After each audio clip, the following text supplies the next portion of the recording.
Hi folks, how are you doing?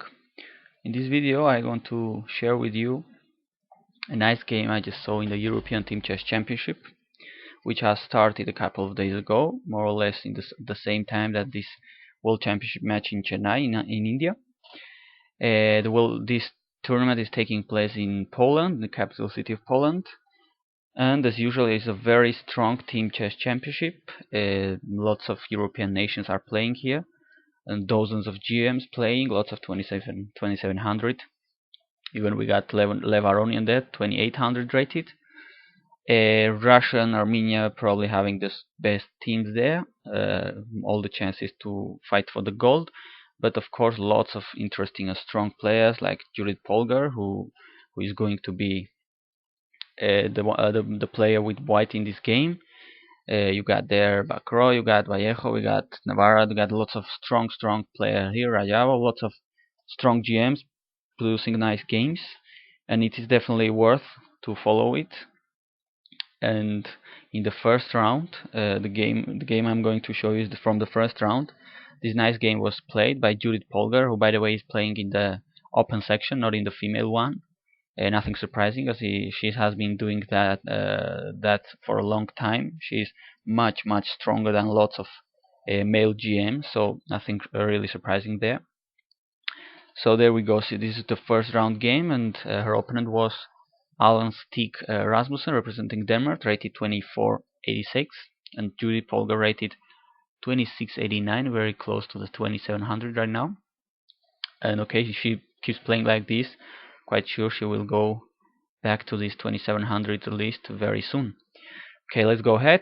E4, C6, the same Caro-Kann we saw in this second game of the Carlsen Anand match. D4, D5, and Judit takes. Going for the pan of attack, C4, in which usually white gets awarded, ironically, with a isolated queen pawn. But of course, in exchange for that, white is going to have lots of activity and try to attack by all means against the black king. So knight f6, knight c3, e6, protecting the central pawn, knight f3, and bishop e7, and now finally Judit decided to take. Usually black takes here with the knight, as the player playing black here did. Playing with the pawn, taking with the pawn would also be possible, just having this free diagonal for the bishop. But the point is that black is trying to keep white playing with this isolated queen pawn, arguing that this might be a very nice target in the end game, and it is a very weak pawn, as much as lots of pieces are exchanged. So that's the famous debate of the isolated queen pawn. Is it strong? Is it weak? Lots of people like having it, others just hate it. Bishop d3.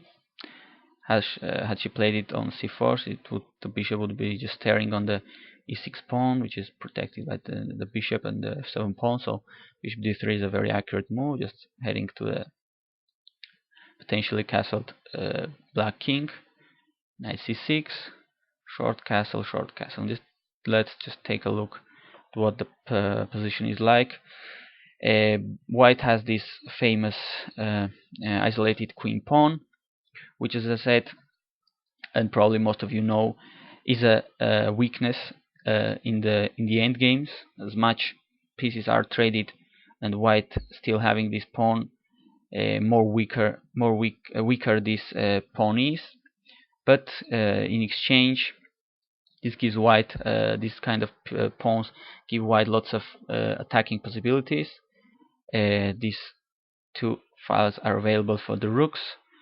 The knight usually goes to e5, and at some point there are some possibilities of advancing the pawn, maybe even sacrificing it, and having a very nice chance to win here in the mess that results in this kind of position. And as we said, black is just trying to exchange pieces, occupy this d5 square, which is very important, which is very weak for white, as it cannot be attacked by pawns. and is trying to exchange pieces in favorable conditions just to reach in end games in which this pawn will be weak and it will be giving black a nice target to attack. So let us see how the game continued. Rook e1, sensible move. Knight f6. Now what black is trying to do is this typical maneuver. Knight b4, going back to d5, occupying these weak squares as I just said. Obviously white is not going to let black do that, and that's why this a3 move is very useful, just preventing that maneuver. Now b6, trying to develop the bishop on the big diagonal on b7. Bishop g5, just developing pieces. Bishop b5, bishop b7, and bishop c2. The idea of this is to create this battery attacking h7. There's another similar plan here which I probably like more than this one. Not that this has any problem at all, but rook c1, something like rook c8. Now bishop b1, trying to play the same battery but connecting the rooks at the same time is another plan. But okay, nothing bad with bishop c2 at all. Absolutely. And rook c8, and now queen d3, threatening the simple exchange on f6 and the checkmate on h7. That's why black must play g6, blocking the diagonal, but in exchange he has to create these weaknesses, which white will try to take advantage of. This is all the purpose of white's play, just create threats, create attack, and forcing black into some weakening moves. And there she goes, absolutely accurate move, h4. White just cannot sit there and exchange pieces. There he must, in this case she must go for the attack for open lines. Something like bishop h6 was also possible, rook e8, but okay. h4 is a nice move, attacking. Rook c7, as far as I know, as far as my database is okay, this is a new move. This is more or less the novelty. Not sure what is intending to do otherwise than protecting the bishops on b7 and e7. But okay, it is a move. It was played by GM. Normally queen c7, I think it is played here. Rook a d1, bringing the last game into the center, into the game, and knight d5. Now some exchanges are unavoidable. There is no way to prevent all exchanges. So white takes on d5, and black recaptures with a pawn. Now not only white has this isolated queen pawn, but also black has one. But the point is that white still has these these diagonals to attack. This pawn has something to say here, and the rook is quite nice on this e-file. On the other side, just take a look at this bishop, not looking that great, being blocked by his own knight and the pawn on d5. Bishop h6 was played here, rook e8, and now h5. Keep that advancing, just trying to open some lines. Here's something like, obviously taking is not possible for this simple reason. So black plays here bishop to d6, trying to double up rooks, control the e-file, and exchange some pieces. If white goes ahead and accept to exchange almost everything, this is more or less drawish position, as the pawn structure is very similar. If this one is exchanged, and neither player would have lots of chances to win at these levels of GMs, because neither of them would blunder it. Bishop g5, just attacking the queen, and note that after taking the point would be that white is controlling the e-file, and black would be in somehow cramped position. Not very nice to play these kind of positions. Instead, black goes to e7, trying to exchange on e7 rather than on e1. But instead of, okay, as I said, if white just goes ahead and to exchange everything, it is difficult to get something here. Not much pieces left, and the initiative has more or less gone. Instead, white plays queen e3, excellent move, pointing out that this bishop is pinned because take a look at the rook here, only protected with the queen, and x-rayed with the queen and the rook on e1. So rook c8, the rook must go back to protect the one on e8. Now we can see that rook c7 move wasn't that useful, at least in this game. And now queen f4, just nice little trip that took the queen from his initial d1 position to the king side, just going for the king. An exchange on g5, Judit takes with the knight and attacks this f7 pawn. Black takes on e1 and goes with the queen to f8 just to protect that pawn, and hope to keep everything protected, hope to keep everything connected and not to lose the game, because the only player more or less playing here for victory is white. Black is just there trying to not lose. Rook e3, an interesting move, trying to bringing the rook to the attack via third rank. There are lots of attacking possibilities here. Nice moves. Just take a look at this. Let's take a look at this h6, interesting move. The point being that black just can't take that just like that, because obviously f7, and there is, I think, a forced mating combination here, something like that. Check, check, going back and check on f7, and white is not taking b7 because g5 would be falling.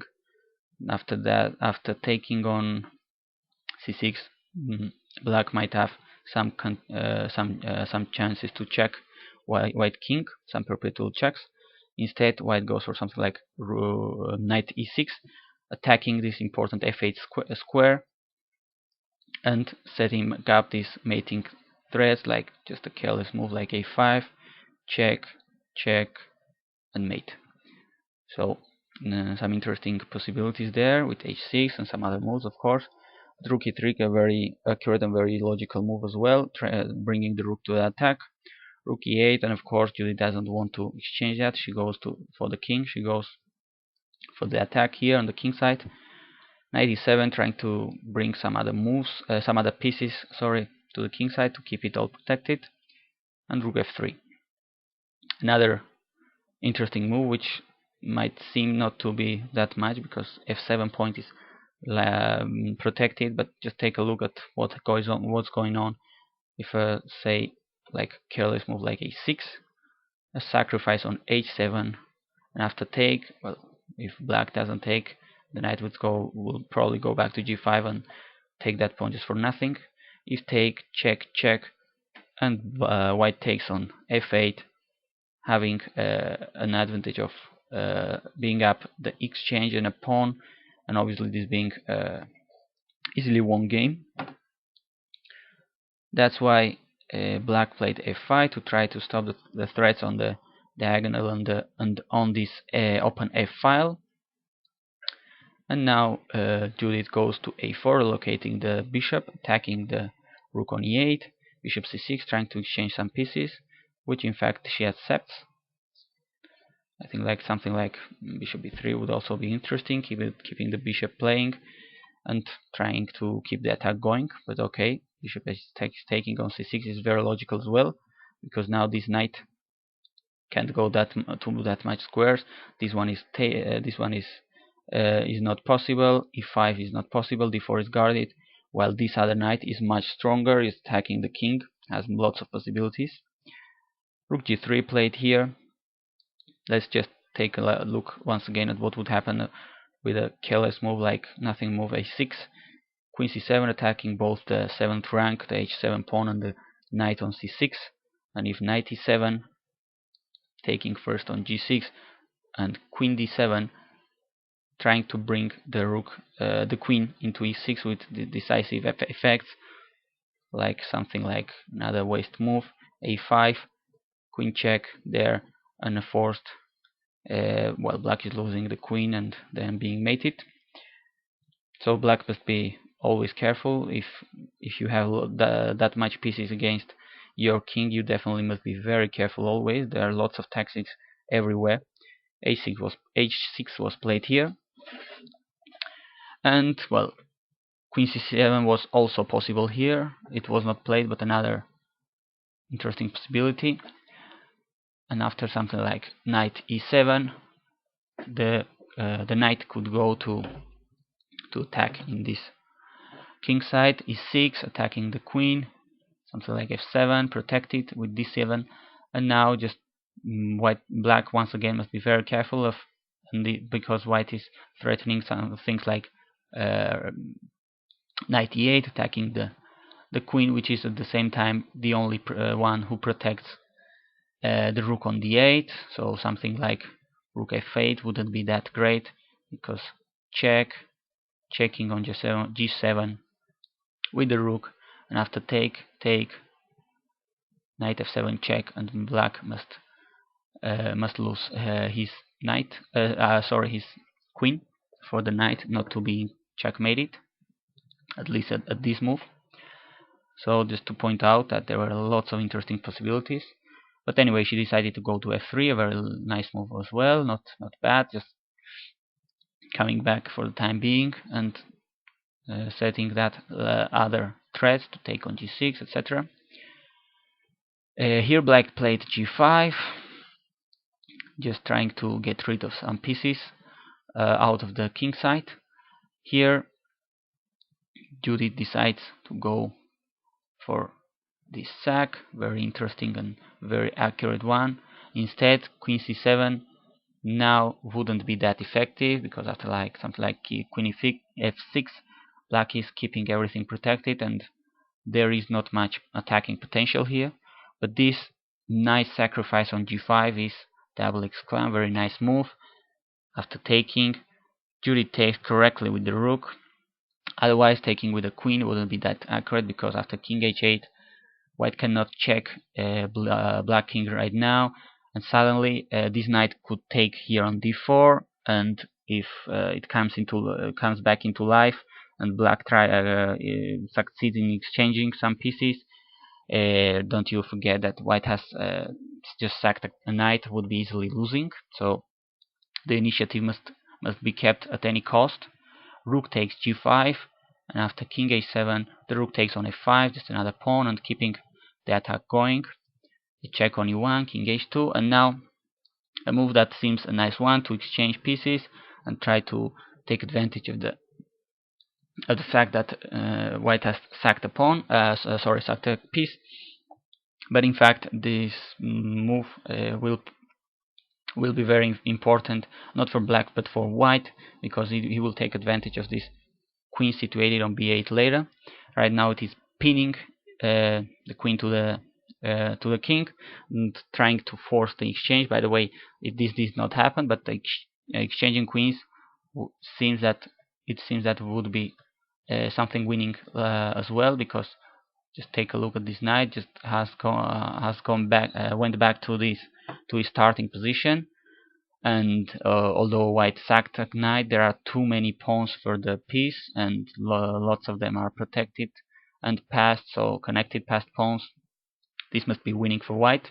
But anyway, she didn't wait for it. She kept on attacking the black king, f7 check, and now rook c7, nice move, just cutting the pin, unpinning her own queen, and threatening to checkmate black on the 7th rank in a couple of moves.